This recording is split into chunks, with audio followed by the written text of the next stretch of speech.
नमस्कार। आज हमारे बीच जबलपुर के मशहूर अस्थि रोग विशेषज्ञ डॉक्टर विश्वास शर्मा सर मौजूद है। मैं सर से रिक्वेस्ट करूँगी, सर प्लीज़ अपना इंट्रोडक्शन दीजिए। हाय, गुड मॉर्निंग मैडम। मेरा नाम डॉक्टर विश्वास शर्मा है। मैंने अपना एमबीबीएस यहीं जबलपुर मेडिकल कॉलेज से और एमएस भोपाल मेडिकल कॉलेज से किया है। और जैसा कि मोस्टली सभी सर्जन्स करते हैं कि अपनी प्राइमरी इस ट्रेनिंग के बाद हम सब आगे की ट्रेनिंग के लिए और कॉलेज हॉस्पिटल्स ज्वाइन करते हैं या बाहर जाते हैं। ऐसे ही मैंने मुंबई और कोरिया में कुछ काम करने के बाद यहाँ जबलपुर में अपनी प्रैक्टिस शुरू करी। और अराउंड 16 ईयर्स 17 ईयर्स बैक जब ये आदित्य हॉस्पिटल चालू हुआ तो मैंने इस हॉस्पिटल को ज्वाइन किया एंड तब से मैं आज तक और आगे भी अस्थि रोग विशेषज्ञ के रूप में इस हॉस्पिटल में कंसल्टेंसी करता हूँ। सर, हमने रिसेंटली देखा था आपने एक सर्जरी कराई थी जिसके कारण आपके पैर में फ्रेम्स लगे थे। तो ये सर्जरी क्या थी सर, और आपको क्यों आवश्यकता पड़ी? हाँ madam, you are absolutely correct. अभी कुछ समय पहले मैंने अपने पाँव में एक सर्जरी कराई थी जो फर्स्ट स्टेज नी आर्थराइटिस अगर होता है और उसमें जिसमें हम रिकवरी उधर से नी आर्थराइटिस से बच सकते हैं आगे प्रोग्रेस करने के लिए, उसके लिए एक सर्जरी होती है जिसको हम हाई टिबियल ऑस्टियोटमी कहते हैं। वो मैंने कराई थी एंड वो फ्रेम मेरे पाँव में था। कुछ समय तक मैंने उसका सहारा लिया, चला, और वंस आई हैव इम्प्रूव्ड तो अब मैंने वो फ्रेम अलग करा दिया। सर, जैसा कि आपने बताया ये आर्थराइटिस के लिए आपने कराया था, तो sir age old treatment arthritis का टीके टोटल री रिप्लेसमेंट माना जाता है, तो बस क्या यही है या हमारे पास और भी टेक्निक्स आ गई है? यस मैडम, आप again you are absolutely correct कि एक ज़माना था जब आर्थराइटिस का सिर्फ एक ही इलाज संभव था और वो था टोटल नी रिप्लेसमेंट। हम ये मान के चलते थे कि अगर किसी इंसान को 40 साल में आर्थराइटिस हो गया है तो हम वेट करते थे कि वो 50 या 55 साल क्रॉस कर जाए and then we will go and हम रिप्लेसमेंट करेंगे। पर आज की तारीख में ये ऐसा ट्रीटमेंट नहीं है। अब बहुत सारे ट्रीटमेंट्स अवेलेबल हैं depending upon the stage of the arthritis. Early stage में हाई टिबियल ऑस्टियोटमी अवेलेबल है। थोड़ा सा एडवांस स्टेज में जहाँ पे हम करेक्शन कर सकते हैं उसमें हम नी कैपिंग सर्जरी होती है वो कर सकते हैं। जब बहुत ही एडवांस्ड आर्थराइटिस हो जाती है और एज भी बढ़ जाती है तभी हम टोटल नी रिप्लेसमेंट करते हैं। तो हम अभी जो टेक्निक्स आ गई हैं उनको हम ये कहते हैं कि नी कॉन्जर्वेटिव सर्जरीज़ हैं, नी प्रिजर्वेशन सर्जरीज़ कह सकते हैं कि हम कैसे कम से कम हिस्से को ख़राब किए हुए बिना या कम ज़्यादा से ज़्यादा घुटने का खुद का हिस्सा बचाए हुए हम कैसे उसको वापस फंक्शनल कर सकते हैं। तो there are 3 techniques now: high tibial osteotomy, knee capping and total knee replacement. तो ये एचटीओ सर्जरी क्या है और क्या ये हमारे शहर जबलपुर में उपलब्ध है? ओके, सो मैडम, अर्थराइटिस की अर्ली स्टेज में यानी वात की अर्ली स्टेज में ये हाई टिबियल ऑस्टियोटमी नामक सर्जरी की जाती है। और इसमें हम हड्डी को कट करके नई हड्डी बना के या ग्राफ्ट करके पाँव में फ्रेम या प्लेट लगा के उस जगह की कार्टिलेज को रीजनरेट करते हैं जो ख़राब हो गई है। और इस सर्जरी में पेशेंट्स जल्दी रिकवर करते हैं और कंप्लीट रिकवर करते हैं। और ऐसा मेरा मानना है कि जबलपुर में ये सर्जरी उपलब्ध है। मुझे बाकी सेंटर्स के बारे में तो जानकारी ज़्यादा नहीं है, पर हाँ, आदित्य अस्पताल में यह सर्जरी उपलब्ध है। यहाँ के जितने भी कंसल्टेंट्स हैं सब भली भांति इस सर्जरी को कर रहे हैं और बहुत अच्छे रिजल्ट पा रहे हैं। सर, जैसे कि सर्जरी के एचटीओ सर्जरी के बाद पेशेंट्स को कितना टाइम लगता है रिकवरी में, और उनकी लाइफस्टाइल में क्या चेंजेस होते हैं, कैसी रहती है lifestyle? So that's a very good question madam. HTO के बाद हमको 3 से 6 महीने लगभग लगते हैं रिकवरी के लिए, depending on the age, quality of the bone and the correction needed. और एक बार हमारा पूरा करेक्शन अचीव हो गया, बोन रीजनरेट हो गया, तो देर आर 95% चांसेस हैं कि हम एक सामान्य इंसान के जैसे जीवन जी सकते हैं जिसमें हमें नॉर्मल सारी एक्टिविटीज़ अलाउड हैं जो उस एज की बंदे की विदाउट आर्थराइटिस करा जाना चाहिए। फॉर एग्ज़ाम्पल, अगर मैं 53 ईयर्स का हूँ तो अब मेरा फ्रेम निकल चुका है and I am on the faster recovery phase. I am going to a Meghalaya trekking trip in the near future. So इसके बाद आप उखड़ू बैठ सकते हैं, पालती बैठ सकते हैं, नमाज़ पढ़ सकते हैं। आप आपके नेचुरल स्पोर्ट्स जो स्पोर्ट्स आप खेलना चाहें, बैडमिंटन, टेनिस, फुटबॉल, जो भी आपकी एज के हिसाब से गेम्स हैं वो आप खेल सकते हैं। स्टेयर्स चढ़ने की अगर आपकी पहले परेशानी रही है तो ख़त्म हो सकती है। तो मुझे लगता है कि आपकी फ़िटनेस बेटर हो जाती है, आपकी क्वालिटी ऑफ लाइफ बेटर हो जाती है। और 3 से 6 महीने जिस समय ये फ्रेम या प्लेट पाँव में रहती है, उस समय आपको शुरू के 1 आध महीने के लिए आपको वॉकर लेना पड़ता है, बाद में छड़ी के सहारे चलना पड़ता है। पर आपकी प्रोफेशनल एक्टिविटीज़ में बहुत मुझे लगता है 10-12 दिन से ज़्यादा का रेस्ट पीरियड नहीं होता है और आप सारा कुछ काम कर सकते हैं। तो मुझे लगता है this surgery is good because आपकी प्रोफेशनल लाइफ ख़राब नहीं होती और आपकी जो रिकवरी है वो कंप्लीट होती है और एक नेचुरल नी की तरफ आप चले जाते हैं। तो जैसे शुरुआत में आपने बताया 3 सर्जरीज होती है, HTO, knee capping and total knee replacement.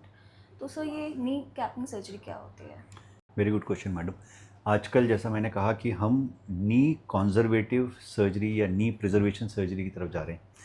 तो ऐसा माना गया है कि अगर हमारा नेचुरल नी जितना ज़्यादा से ज़्यादा हिस्सा बच जाए उतना हमारे लिए बेहतर है। बिकॉज़ हमारा जॉइंट ओरिएंटेशन सेंस जो है कि हमारा जॉइंट किस पोजीशन में है चलते वक्त, जीना चढ़ते उतरते वक्त, नीचे बैठते उठ के वक्त, वो हमारे लिगामेंट्स और वहाँ की नर्व से आता है। नी रिप्लेसमेंट्स में बहुत सारे लिगामेंट्स काट दिए जाते हैं, मेनिस्कस निकाल दिया जाता है। तो कैसे हम ज़्यादा से ज़्यादा हिस्सा बचा सकें, उसके लिए एक सर्जरी शुरू हुई है जिसके 2-3 नाम हैं। एक है नी कैपिंग सर्जरी, दूसरा है माइक्रोप्लास्टी और तीसरा है unicondylar knee replacement surgery. यानी उस घुटने का जितना हिस्सा ख़राब हुआ है उतना हिस्सा हम रिप्लेस कर दें, बाकी सारे हिस्से को प्रिजर्व करें। और आज अगर मैं मान के चलता हूँ कि आज सर्जरी हुई है तो इंसान आज शाम से ही चलना शुरू करे और फास्टर एंड फास्टर रिकवरी करे। ऐसे में मसल कट कम होता है, ऐसे में टिश्यू डिसेक्शन कम होता है, ऐसे में लिगामेंट्स कम कट होते हैं और नी जॉइंट का बहुत सारा हिस्सा बचाया जा सकता है। तो ये सर्जरी टोटल नी रिप्लेसमेंट्स का शायद 50% सर्जिकल ट्रॉमा है और मोर देन 100% सर्जिकल गेन है for recovery part. That is what is हम यूनिकॉन्डलर नी रिप्लेसमेंट या नी कैपिंग सर्जरी को मानते हैं। तो सर ये नी कैपिंग सर्जरी जो है ये क्या जबलपुर में अवेलेबल है? जी हाँ मैडम। एक ज़माना था जब यूनिकॉन्डाइलर नी रिप्लेसमेंट या नी कैपिंग सर्जरी या माइक्रोप्लास्टी जो चीज़ है वो हम लोग महानगरों में जाके दिल्ली मुंबई में कराते थे। But this surgery is very much available now even in most of the cities and that too in Jabalpur also. हम अपने ही इंस्टीट्यूट की बात करें, ये आदित्य हॉस्पिटल की बात करें, तो it is available here and it I think so कि ये जबलपुर में और भी इंस्टीट्यूट्स में होना चाहिए। मेरे को ज़्यादा जानकारी नहीं है पर ये सर्जरी यहाँ होती है, रूटीनली हो रही है। और ऐसा मेरा मानना है कि अगर हमारे पास 10 नी रिप्लेसमेंट के पेशेंट्स लेके डिमांड आते हैं कि सर नी रिप्लेसमेंट बताया गया है कहीं पे, तो मुझे ऐसा लगता है उसमें से 2 या 3 ऐसे पेशेंट्स हैं जिसमें टोटल नी रिप्लेसमेंट ना करते हुए या तो उनका हाइटिबल ऑस्टियोटमी में रिकवरी हो जाती है या ये माइक्रोप्लास्टी में रिकवरी हो जाती है, तो उनको उतना मेजर टोटल नी रिप्लेसमेंट की तरफ नहीं जाना पड़ता। सर क्या आप हमें थोड़ा HTO, नी कैपिंग और TKR के एक्सपेंसेस के बारे में बता सकते हैं? Madam this is very important हमारे पेशेंट पर्सपेक्टिव के हिसाब से कि पेशेंट्स को ये ज़रूर पता होना चाहिए कि कॉस्ट वाइज कौन सा चीज़ कितना महंगा और सस्ता है। देखिए high tibial osteotomy technically demanding surgery है। हमारे लिए इम्पॉर्टेंट है ऑपरेशन से पहले corrective degrees of angulation correct करने का पर्पस जो है वो सॉल्व होना चाहिए।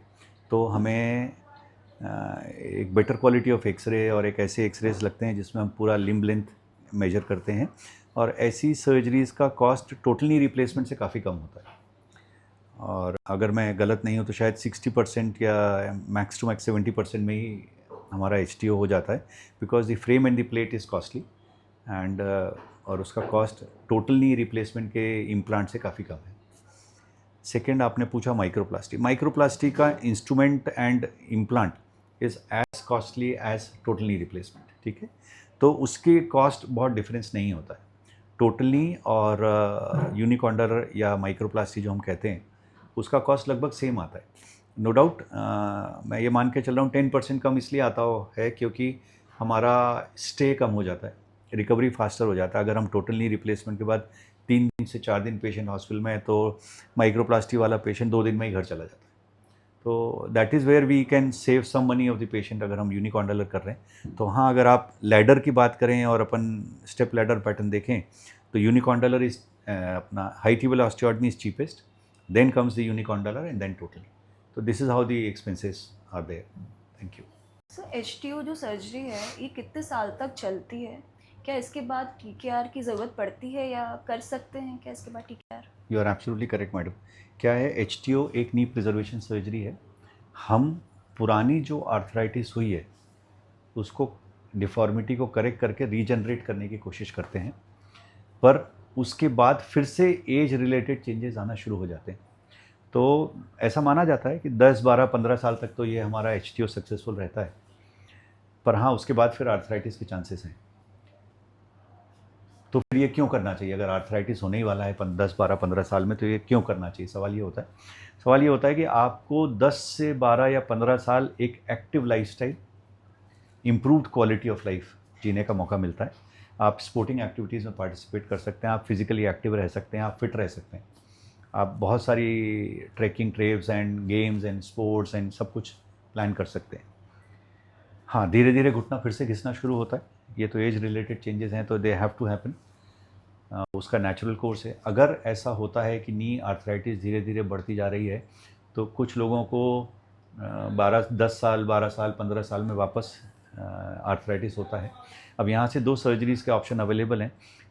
अब्रॉड या बहुत अच्छे सेंटर्स में रिवीजन HTO सर्जरीज़ हो रही हैं, या हम ये मान के चलते हैं कि उस समय तक अगर इंसान 65-70 साल का हो गया और उसका सिर्फ with in the house movement है और बाहर नहीं जाना है बहुत, और हमारे लिए आगे कोई और सर्जरी प्लान कर सकते हैं, तो टोटल नी रिप्लेसमेंट किया जा सकता है। तो HTO के बाद डेफिनेटली टोटल नी किया जा सकता है।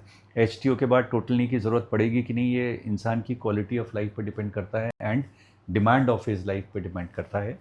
HTO, रिवीजन HTO की तरफ भी आजकल वर्ल्ड शिफ्ट हो रहा है, हर जगह होने लगा है, सब कर रहे हैं, ऐसा नहीं है, क्योंकि the results are yet to be seen, but हाँ ये सर्जरी इज़ पॉसिबल है। सर जैसा कि आपका भी फ्रेम निकल गया है, तो आप क्या हमें थोड़ा उसके बारे में दिखा सकते हैं कि कैसा? हाँ मैडम, मैं दिखा सकता हूँ।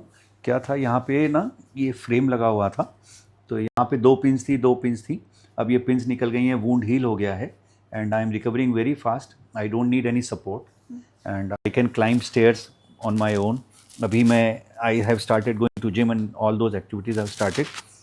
As I already told you कि अब मैं ट्रैकिंग ट्रिप पे जा रहा हूँ, तो this recovery is going very fast and I am very happy about it. Thank you.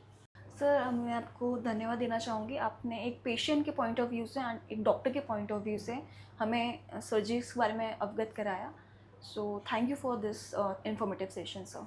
You are most welcome madam, thank you so much to you as well and Aditya hospital कि हम अपने जबलपुर की जनता और सबके लिए ये कुछ रिकॉर्ड कर पाए। उनको ये, मुझे लगता है कि अपने फ्यूचर नी प्रॉब्लम्स में बहुत मदद करेगा और उनको गाइड करेगा कि उनको क्या सर्जरी और कैसी सर्जरी की आवश्यकता है।